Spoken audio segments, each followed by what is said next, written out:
English classes कैसे हैं आप सब फ्रेंड्स। आज की हमारी वीडियो फिगर्स ऑफ स्पीच के लिए है। मैंने इससे पहले एक वीडियो बनाई है, उसमें मैंने आपको इससे पहले कुछ टोटल मैंने 20 यहाँ पे फिगर्स ऑफ स्पीच लिए हैं। पिछले कुछ मैंने 11-12 वहाँ पे मैंने पढ़ा दिए हैं और अब आगे के हम इस वीडियो में हम कवर करने वाले हैं। फ्रेंड्स, आपको पता तो है ही कि फिगर्स ऑफ स्पीच कितना इम्पोर्टेंट टॉपिक है हमारे एग्ज़ाम पॉइंट ऑफ व्यू से, तो इसके बारे में जानना हमारे लिए बहुत ज़रूरी है। ठीक है, तो अच्छे से गाइज इस क्लास को आप एंजॉय कीजिए और बढ़िया से अपना, ठीक है, चलो स्टार्ट कर लेते हैं हम।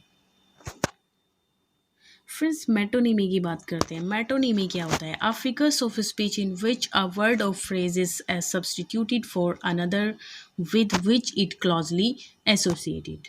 गाइस देखिए यहाँ पर होता क्या है कि मतलब जो हम उसको हम डायरेक्टली वो वर्ड ना बोल करके उससे रिलेटिव अदर वर्ड्स हम यूज़ कर लेते हैं। एक तरीके से प्रोवर्ब टाइप हम यूज़ कर लेते हैं, मतलब डायरेक्ट ना कह करके हम घुमा फिरा के उस बात को कह देते हैं, उससे रिलेटिव हम कुछ और वर्ड्स यूज़ कर लेते हैं, तो वहाँ पर मेटोनिमी होता है।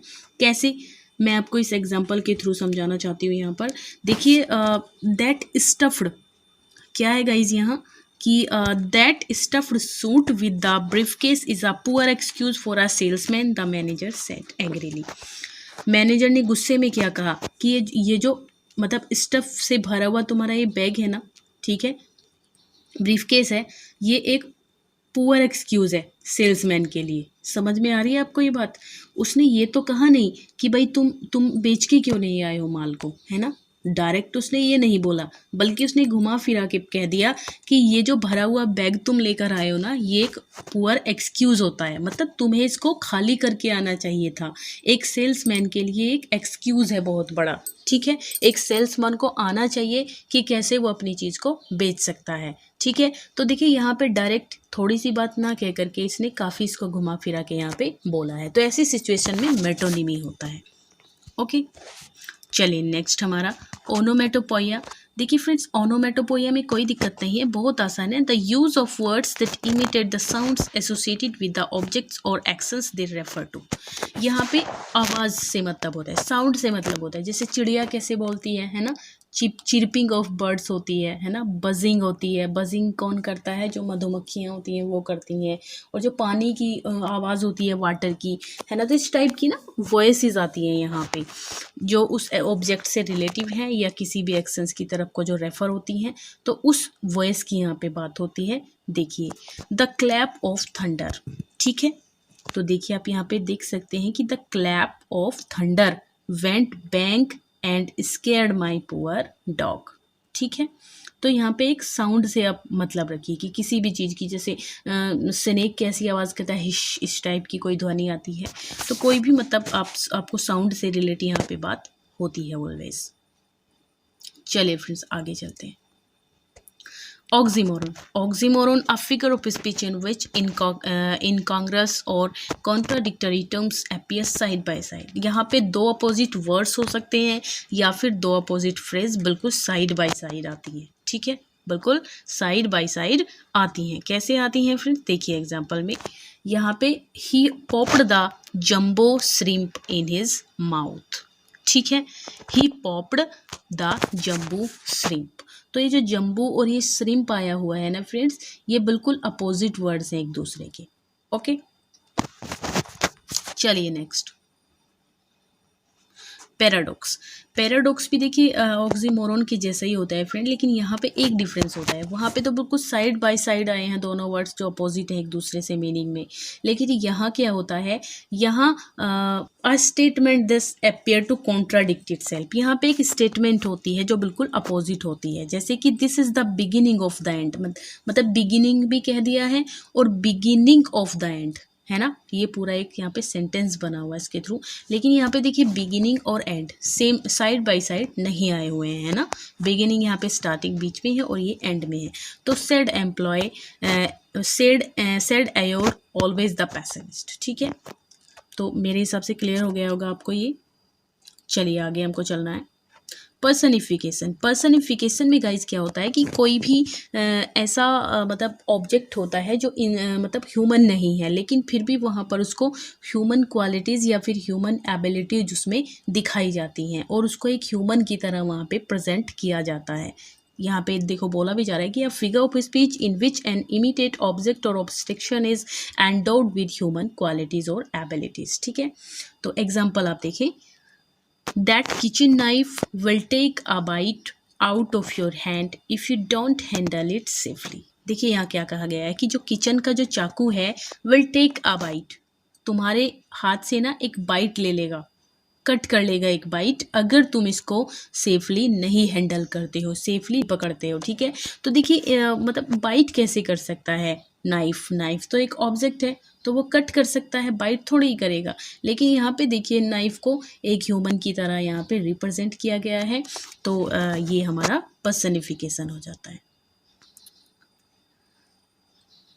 इसके बाद बात आती है पन। पन क्या होता है? देखिए फ्रेंड्स, ये क्वेश्चन भी आ जाता है कि पन क्या है, तो आप प्ले ऑन वर्ड्स, आपको इस पर टिक करना है हमेशा। तो sometimes on different senses of the same word, कहीं कहीं क्या होता है कि डिफरेंट, ये कहना चाह रहा है कि कहीं कहीं जो डिफरेंट सेंसेस के लिए एक ही वर्ड का यूज़ कर लिया जाता है, और sometimes on the similar sense और साउंड ऑफ डिफरेंट वर्ड्स, और कहीं कहीं पर कभी कभी एक ही मतलब समटाइम्स सिमिलर सेंसेस, एक ही सेंस के लिए डिफरेंट वर्ड्स का यूज़ कर लिया जाता है।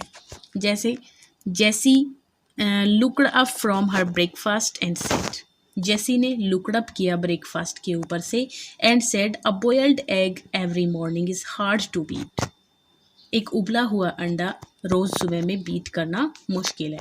तो देखिए ब्रेकफास्ट, यहाँ पे ब्रेकफास्ट भी वही चीज़ है ना, ब्रेकफास्ट भी ब्रेकफास्ट है, और जो अब बॉयल्ड एग है वो भी ब्रेकफास्ट है ना, दोनों सेम चीज़ें हैं, दोनों ब्रेकफास्ट है, लेकिन यहाँ ब्रेकफास्ट कह दिया गया और यहाँ पे उसी चीज़ को अब बॉयल्ड एग बोल दिया गया है ना, जो कि वो रियल में है, लेकिन सेम चीज़ के लिए बोली जा रही हैं दोनों चीज़ें, इसलिए यहाँ पे पन हो जाता है। आगे चले, सिमली। सिमली बहुत आसान है और इसको पहचानना भी बहुत आसान है। देखिए जहाँ पर आपको एज, लाइक, सो इस टाइप के वर्ड्स आपको नज़र आ जाएंगे, उसमें सिमली होता है ऑलवेज, और यहाँ पे ना कंपैरिजन होता है, अलग मतलब जो बिल्कुल डिसिमिलर थिंग्स हैं, बिल्कुल अलग से दिखने वाली चीज़ें हैं, उनमें यहाँ पे कंपैरिजन दिखाया जाता है। जैसे ये एग्जाम्पल हुआ कि Roberto was white as a sheet after he walked out of the horror movie. Roberto was white, Roberto जो था वो वाइट हो गया एज अ शीट, एक शीट की तरह, है ना, जैसे एक शीट होती है कागज़ की, उसकी तरह वाइट हो गया, तो ये एज वर्ड आया गया, इससे आप इसको पहचान सकते हो। After he walked out of the horror movie, जैसे ही वो हॉरर मूवी देखकर लौटा, है ना।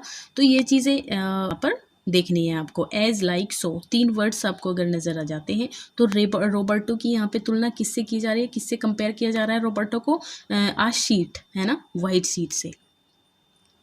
चलिए आगे, सिनेक्डकी। सिनेक्डकी में क्या है गाइस, सिनेक्डकी होता है a figures of speech in which a part is used to represent the whole, जहाँ पे होल का सिर्फ एक पार्ट यूज़ किया जाता है उसको रिप्रेजेंट करने के लिए। कैसे? जैसे आप ये एग्जांपल देखिए कि पूरी अल्फ़ाबेट को ना बता करके यहाँ पे केवल क्या बता दिया गया है, ABCs, है ना, A to Z को यहाँ पे क्या बोल दिया गया है, ABCs। यहाँ पे कहा जा रहा है कि Tina is learning her ABCs in preschool, है ना, टीना प्री स्कूल में अपनी ABCs सीख रही है। तो ABCs किसके लिए है, पूरी अल्फ़ाबेट के लिए है ना, A to Z के लिए है ना, तो यहाँ पे केवल इसका एक पार्ट ले लिया गया है, ABCs उसको बोल दिया गया है। ठीक है, कोई इसमें दिक्कत नहीं होनी चाहिए।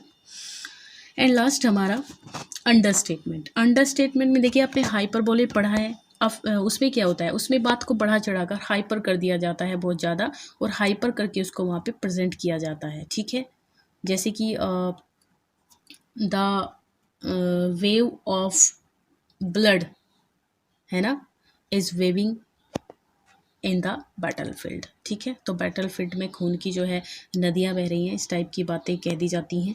और यहाँ आप देखें कि अंडरस्टेटमेंट में क्या है, a figure of speech in which a writer or speaker deliberately makes a situation seems less, मतलब किसी सिचुएशन को और ज़्यादा मतलब नीचे कर दिया जाता है, उसको अंडर स्टेटमेंट को कर दिया जाता है, किसी भी इम्पोर्टेंट और सीरियस बात को छोटा करते हुए बोल दिया जाता है। एग्जाम्पल के थ्रू आप बेहतर समझ लेंगे यहाँ, जैसे कि यू कुड से तुम कह सकते हो कि Babe Ruth was a decent ball player, कि बेब रूथ एक डिसेंट बॉल प्लेयर है, कह सकते हो तुम ऐसा, है ना। Reporter said with a wink, reporter ने एक विंक से कहा, विंक के साथ कहा। तो यहाँ पे मतलब कह क्या सकते हो यार, मतलब जो बेब रूथ है वो है रियल में वो एक डिसेंट बॉल प्लेयर है, तो कह सकने का क्या मतलब है, जो चीज़ है वो तो है। लेकिन यहाँ पे देखिए इसको ना छोटा कर दिया गया है कि ज़रूरी नहीं है, मतलब तुम चाहो तो कह सकते हो, ऐसा है मेरी नज़र में तो ऐसा कुछ है नहीं, तो यहाँ पे इसको अंडरस्टेटमेंट कर दिया गया है कंडीशन को, ठीक है। तो गाइज आप अच्छे से क्लियर हो गया होगा आपको ये सारे के सारे। तो अगर आपको समझ नहीं आया है एक बार में तो आप दोबारा से वीडियोज़ को देख लीजिए, आपको बिल्कुल अच्छे से समझ में आ जाएंगे, ठीक है, और याद भी हो जाएंगे। क्योंकि याद करने आपको इसलिए ज़रूरी है क्योंकि बहुत ज़्यादा इंपॉर्टेंट है फ्रेंड्स, ठीक है। अगर आपको मेरी वीडियो अच्छी लग रही है तो प्लीज़ लाइक कीजिएगा, शेयर ज़रूर कीजिएगा एंड कमेंट दे रहिए, ताकि मुझे पता चलता रहे कि मैं कैसा परफॉर्म कर रही हूँ, ठीक है।